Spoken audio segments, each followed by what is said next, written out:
Hey, I'm Dave Watkins, Watkins Films. Now, the Christmas season is upon us, and we're going to talk about a film today that I'm sure is on a lot of people's Christmas watch list. Now, I'm also going to leave a link to where you can purchase this film through an Amazon affiliate link, that if you purchase it through that link, I'll get a little bit of a kickback from it. And the film we're going to talk about today is none other than the 1984 horror comedy Gremlins. This was executive produced by Steven Spielberg, but this and Indiana Jones and the Temple of Doom, these movies kind of, because of them, the PG-13 rating was established, because they're both of those films are rated PG, but they're not really for kids, but they're also like there's not enough stuff in them really to give it an R rating for adults. So they kind of created a kind of in between, like PG-13 around that area. And some places kind of adopted a 14 age rating, but this one is a little scary for kids, and it's pretty. This is actually a pretty awesome movie. I've watched this lots of times, and this is a recent 4K UHD release of the film. Now, before this, I've had several copies of this over the years. I think I even at one point had a VHS copy. I'm not sure what happened to that, but I did get this 3-pack of Blu-rays that also includes Gremlins 2 and Goonies for some reason. But this disc, this one has, oops, jeez. But this one has, it's funny, the disc here, the Gremlins disc, the Blu-ray disc, is the exact same disc that's inside of this set, because this set includes a 4K disc and a Blu-ray disc, and it's the exact same disc. It even has the same numbers on it to identify the disc. So they didn't really do, on the Blu-ray disc included here, it doesn't include a 4K transfer to Blu-ray. Now, I did look at both of these transfers, the 4K and the Blu-ray, and we're going to talk a little bit about that here in a bit. Gremlins from 1984. I saw this fairly young. I'm not sure what year I saw it in. Probably not in 84, as I would have been probably too young to watch it, but probably not too much longer after that. But I don't remember ever really being scared by it. I thought it was pretty cool, really. Now, for those not familiar with it, I'm sure everybody is. We're going to talk about it anyway. Now, there's a Mogwai. It looks cute, like this little thing. Now, the main character's name's Billy, played by Zach Galligan. He's in his early 20s, but his dad goes into Chinatown, and he finds this Asian shop. A younger Asian Chinese kid brings him into the shop, where he introduces him to his grandfather. His grandfather is Mr. Wing. He finds he sees the Mogwai.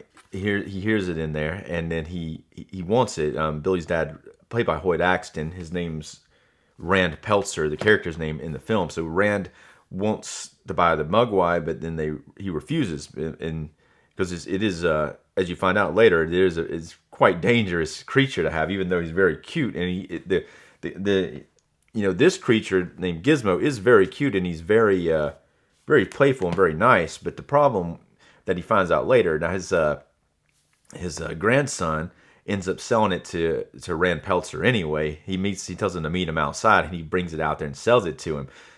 So he tells him 3 rules. There's three very odd rules. Now, this whole thing with the Gremlins is based on a kind of folklore legend about it, kind of coming from World War II, where these kind of creatures will mess with machinery and making it malfunction, and all that kind of plays into what happens later in the film. But he sells him the Mogwai, and he gives him 3 rules. One is no sunlight. Sunlight will kill it, and no water. Don't give it water. I don't know how these things are able to survive without liquid, but somehow they do. And the third one is do not feed it after midnight. All 3 rules are kind of like, okay, that's some odd rules. And he kind of half-ass believes it, but he does seem to, he brings it back and gives it to his son, who's in his 20s. Now that's funny too, that he would just randomly buy a pet. Now, a pet is, as anyone who's ever owned a pet, it's a fairly big responsibility. But luckily, Billy's still living at their house. He's living up in their attic. So he doesn't necessarily have a lot of responsibility. But they do have another dog named Barney. And the dog, the actor's name for Barney, his name was Mushroom. And he does a damn good job in this film. They got a lot of good reactions from that dog. Right away, the Mogwai seems to be fairly comfortable with the family, including Billy and his mom and his dad. He seems to be pretty comfortable in the house, but But of course, once the rules are broken, all hell starts to break loose. This film also has a fairly interesting supporting cast, including a young Corey Feldman and Judge Reinhold. Now, there's some deleted scenes. Judge Reinhold originally had a lot larger part. Most of his scenes hit the cutting room floor here. He's still in the film, but especially in the first half of the film, but he kind of disappears near the end. Now, in the television cut, in one of the deleted scenes, when they go into the bank near the end of the film, they find him. He's locked himself in one of the bank vaults to protect himself from the Gremlins. It's a pretty awesome scene, and it's unfortunate that it didn't end up in the movie. It came really close to ending up in a movie, but it was like I think the producers told Joe Dante's the director of this film, and he does a damn good job. But he also directed films like Matinee and Gremlins 2, the sequel to this. But so the producers told him he can keep one of two scenes at the end, which was the Judge Reinhold in the vault scene, which kind of helps with that character because he just kind of drops out of the film. Otherwise, you have no resolution at all to that character, who's kind of built up a little bit in the first act. But the second thing was this Phoebe Cates character, who's kind of the love interest for Billy, but she does do some fighting against the Gremlins later on, but she tells this story about a tragic story about how her dad died during Christmas. He was trying to act like he was Santa Claus, and he's coming down the chimney and broke his neck, and then they found him later. But there's a very dramatic scene where she tells that story, and it's a pretty awesome scene, really. I really like her performance. They even, in the second Gremlins, she tells another story, which is pretty funny. They don't let her finish it because it's kind of going on along the same lines. It's kind of a joke to that story. But I guess they made the right call. It's unfortunate they couldn't have kept both scenes because it would have helped with Judge Reinhold's character. The film takes place in a fictional town called Kingston Falls, and it's kind of like your Norman Rockwell-looking town. And it looks very picturesque. There's snow on the ground. That's a really cool thing about this film is it takes place at Christmas. There's snow on the ground. It's a lot of the set deck and the town they're decorated for Christmas. So it has a kind of Christmassy vibe to it, but it ultimately is a horror. It's a horror comedy, but it does have some pretty horrific scenes in it that created the PG-13 rating, essentially. All right, so here's how the action starts. I'm sure everybody is already aware of all this, but we're going to talk about it anyway because why not? Now, this is the whole film is kind of a throwback to older. Joe Dante really liked these older 50s and 60s monster films, but it is kind of a throwback to that, but it does it very well in this film. So Corey Feldman's character is hanging out with Billy.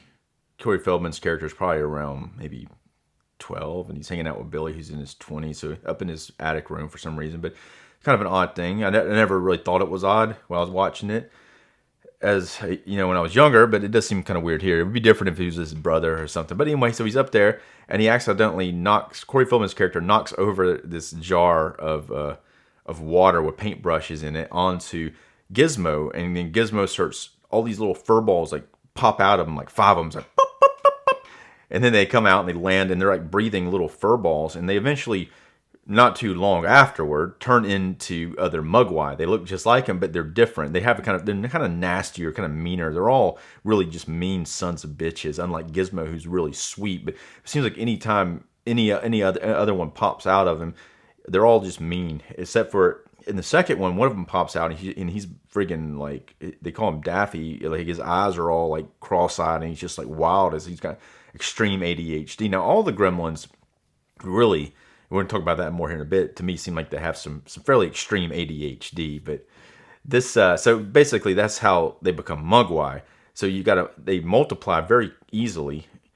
Anyone who's ever had, I've had some birds, and they don't multiply like that, but it maybe seems like that. All of a sudden they get pregnant, there's a bunch of bird eggs, and they can escalate pretty quickly.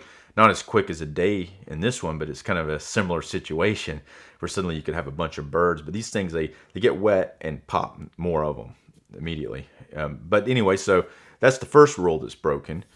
And we're going to get, and then the second rule, which is, I guess the first rule is the sunlight one. Now, that is kind of a vampire folklore sort of thing, and it helps later on when they really want to kill these things. All they have to do is put sunlight on them. Or they also don't like fire. They're really against fire as well. Eventually, what happens? They trick Billy into letting them have food after midnight. He's been watching it, but then they chew through his cord on his clock, so he doesn't realize the time has changed, and he feeds them chicken, and they just like eat the chicken, and then they turn into cocoons, and that's a cocoon stage, a pupil stage. He brings one of them to this teacher at school. Now the teacher at school ends up being kind of a prick to him, because they basically get one of the newer ones, and then he like sticks it with a syringe, trying to do some samples on it. Some blood samples, but it takes that personally after it turns into a gremlin, which it does at the school. It gets that teacher back later after it turns into a gremlin. So the cocoons, and then when they hatch, they're these gremlin monsters that look pretty cool, really, and they're really awesome puppets. And occasionally, some of them are animated, depending on what's going on with it. Dick Miller, like in all of Joe Dante's films, he has a it's not a really cameo here. It is a supporting part. He's in several scenes, but he's the one that kind of tells them about the gremlins. He's drunk going to his car, and he just like tells them, like, there's gremlins from World War II. They get in everything. They get in your cars. They get in your telephones, your watches, and it's kind of something where I guess we can relate to that now, where now we got a lot different technology, where other foreign, he says foreigners constantly, he says foreigners, but other foreign countries could be even now like they're hijacking our phones. They're clearly doing it through TikTok, and we already know about that. It's not even a secret. It's not even like a conspiracy theory. They're listening to everything you're saying. If you have TikTok on your phone, or even someone around you has it, they can hear everything you're saying, and they're trying to track you, and that's what they're doing. But anyway, this guy seems like a paranoid dude the way he's acting, but he is awfully drunk here and at the time, and luckily he doesn't drive in his car. He walks home. But he later on, when the gremlins shit hits the fan, the gremlins get in a snowplow and they run through his house, and it seems like him and his wife both die there. But guess what? They don't, because they reappear in Gremlins 2. For some reason, they don't die, but they bring them back into Gremlins 2. They come to visit Billy in New York, where he's working in that film. But back to Gremlins. So we've hatched, and basically Billy has them up in his attic. They've got these cocoons, and then they hatch, and only his mom's home there. And now his mom doesn't appear like she would be able to take these creatures on, but she does a damn good job. She kills 3 of them in a pretty awesome sequence, where this mom, who doesn't look like she'd be able to fight anything, she blends one of them. She gets a knife and just stabs one of the other ones to death.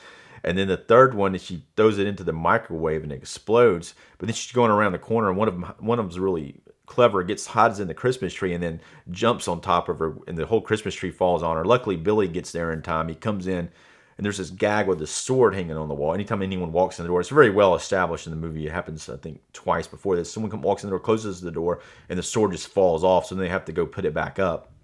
But anyway, so Billy gets the sword and he chops the gremlin's head off, and it goes flying across the room and into the fireplace, which is so awesome. And then the last gremlin is one they called Spike, and for some reason this one has like a white mohawk, and he goes, it's more like and he runs out into the snow, and Billy has to chase him, and he eventually, before he goes to chase him, he actually takes his mom and brings her to the neighbor's house, so the gremlin has a chance to get away. But so he gets his mom to safety at the neighbor's house, and then he goes back and tries to find the gremlin, and the gremlin is at this YMCA swimming pool, and then he jumps in the swimming pool, and then there's like, boom, gremlins everywhere, because he multiplies in water. There's like an unknown amount, somewhere between 100 and 1,000, and that from there, those gremlins come and they start really destroying the town. They're doing crazy things like gremlins would do, like messing with red lights, making them green, cars crash into each other, messing with cars, and even in some cases just straight up attacking people. Like someone, they hide in a post office box, he sticks his hand in there and bite his hand, that sort of thing. There's a character named Mrs. Deagle in this film, played by Polly Holiday. Now, Polly Holiday she played Flo on the show Alice, and she's pretty well known for that, especially during the time when this movie came out. But she plays kind of an Ebenezer Scrooge character. You see her several times earlier in the film, just nasty. People were asking her for extensions on their loan or their rents and mortgages, and she's like, "No, this is like low lifes or whatever, and she's really doesn't like Billy because she doesn't like his dog. She thinks his dog has like destroyed some of her stuff in her yard, so she just got in a big snit about that, and so she comes in and confronts him about that, and doesn't want him to pay for what the dog's torn up. She actually wants the dog so she can bring it to the shelter so they can kill it.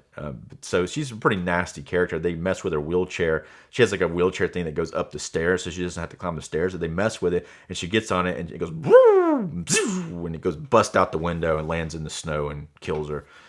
It's a pretty cool sequence. The character's been presented in a way that you don't like her, so it's a kind of a cool way to kill the character in a way that you're not like that was mean. But some of the other characters aren't like really mean like that, and they get killed anyway. A lot of mayhem happens. A lot of it happens, it doesn't show that much, or it's implied, but the streets are definitely looking like kind of a ghost town eventually. I don't know how many people actually died during this, but they definitely have ran everybody out of town at the very least, and have killed some people. Now, I'm sure a lot of you, like me, have seen this film a ridiculous amount of times, and we're going to talk about this 4K transfer. But first, what I want to do is I'm going to just show you the inside of this case, which isn't much to see. You have a 4K disc and a Blu-ray disc. You got a black 4K, and then this Blu-ray disc, like I was saying before, is kind of just a rehash of the older disc from this set. And if you have another DVD, Blu-ray, you'd probably have that same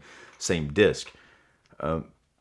There may be a slipcover for this. I didn't get one with mine, but there might be a slipcover. I wouldn't mind having it if there was one, but I didn't get it with mine. So the transfer is quite nice. Now I did compare it to the Blu-ray, and honestly, I didn't see a lot of differences. I was expecting to see, there is an uptick in quality, obviously, because you got more detail with the 4K, but I wasn't seeing anything like too crazy significantly different. It already looks pretty solid in the Blu-ray release. It is an older movie, 1984. And it was shot on film, but there is a lot of film grain in some areas. If you're looking really good for it, when you're watching the film, you may not even notice it. But if you're looking for it, you do see the film grain. Like, for instance, I was watching just a shot where Billy walks into the house. It's a wide shot, and he walks in, and the sword falls off the wall, and he goes to pick it up. The dog comes in. You could see a lot of film grain. Now, I was looking at it pretty good on the Blu-ray, and then I went back and watched the same scene on the 4K, and it didn't look a lot different. I was expecting it to be like a big difference in the quality, but it was very similar. Now, on the 4K release, they did do some different color grading on some of the scenes, especially the exterior nighttime scenes. Now, there is I'm going to say, like, with this film, how it's shot, it's pretty cool, but the cinematographer uses a lot of fog machines. He must, like, fog stuff up, and then they disperse the fog, giving everything a kind of a hazy fantasy-like look, which looks pretty cool, and it helps to hide, like, I guess probably some of the puppet stuff with the Gremlins.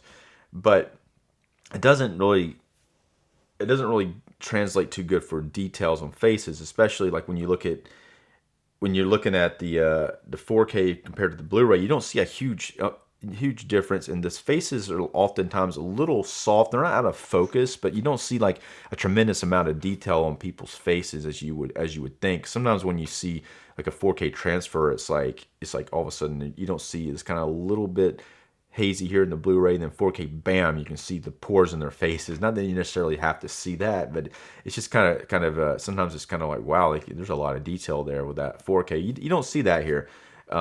It looks, not to say that it looks bad. I think it is an uptick in quality. Now, if you look at, say, the Gremlins' hair or the Mugwai's hair and the Gremlins' faces, you do see a lot more texture within those type of shots, and they all look very nice. I do think that the exterior nighttime scenes, especially with the Gremlins, they seem to be darker in the 4K, where they definitely are, than they are in the Blu-ray version. They probably had to bring it up in the Blu-ray, and they were able to bring it down some in the 4K because they had more detail to work with. Again, the color grading here, especially in exterior or any nighttime scenes, it seems like they added some additional blue to it, so it looks a lot more blue in the outside. It's already kind of blue to begin with in the original Blu-ray version, but it's even more blue here. Anyway, I'm going to go ahead and rate this film. Now, this is a fantastic Christmas film, and before I get out of this video, I guess we want to talk about the Christmas themes or whether or not they exist within this film. But I'm going to rate the film a 4. I really like it. It's probably overly generous for the film. I'm going to give this packaging and the transfer, I'm going to give it a 3.5. I think they could do better with it. But I mean, it's fine. I like the simplicity of this yellow thing with the Mogwai on the front, but I think they could have done. I think they could have done a little bit better, but maybe not. Maybe they saw they could do with the transfer. It still looks good, and it's still not, when you're watching it, it's still a very fun film. A lot of times when people are watching a Christmas movie, even like a Christmas horror comedy film, you kind of want the Christmas themes to be in there, whether it be like somebody learns a lesson, like in A Christmas Carol, or it's usually where it kind of draws from. It kind of a feel-good type of ending, or something about the holiday changing them in some way. Now, the characters, I hope they do learn the lesson by the end of this. I mean, hopefully the dad who played by Hoyt Axton, he's in like a lot of characters, like he goes off.